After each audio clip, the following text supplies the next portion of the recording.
See a portrait, I want to see a landscape shot, and I want to see a still life shot or a cityscape shot, depending on your verbiage. I don't want you guys using the same thing. I want you guys to switch it up and be different, and really challenge yourselves to focus on each individual subject. Try to make each moment that you capture like its own individual gallery. So by the end of this class, I want you guys to have a full understanding of what a portrait, a landscape, and a cityscape or still life shot, what those look like, and how you can make those work for different brands and different locations and environment. Try to be mindful of your light, your composition, and your technique, and what kind of lens you use with. You don't want to use a zoom lens shot on something that should have been like a portrait, because it's inappropriate for the subject. So try to be mindful of your lenses and your angles that you choose, and try to bring all that together and make a final project. So some things that you guys can use for inspiration, just at least for what I do when I'm walking around, is I'm always looking for those moments that just kind of happen really naturally, and that's what I like to associate my style of photography with. So things that are very natural, like even just walking around today, just filming. We had a lot of people that just came up and asked us, like, Y'all shoot videos? Yeah. make a video.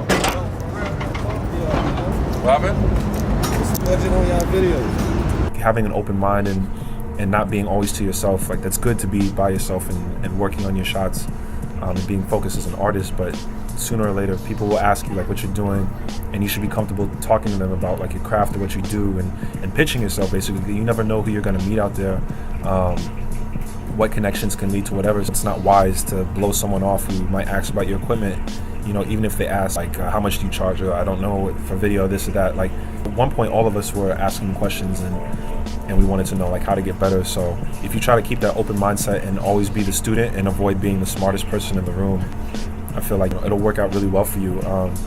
If you're in different cities, I know some people don't live in New York necessarily, you have different environments to play with. Try to make use of those relationships, because in New York it's almost 9-10 million people that live here. It's impossible to meet every single one of us that live here. Within that, you kind of have to be able to be flexible and take pictures of different kind of people, and be able to ask for portraits, and not always be the creepy photographer guy that like stands in the back. Like, not everything is always turned up 100% all the time. You can't always be that guy. You have to be cool with stopping and looking at someone in their face and being like, hey, you have an interesting face, I take your picture.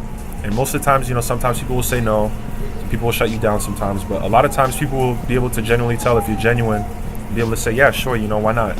I don't mind having my picture taken or whatnot, or my video taken or whatever. So that's just some of the things I want you guys to think about.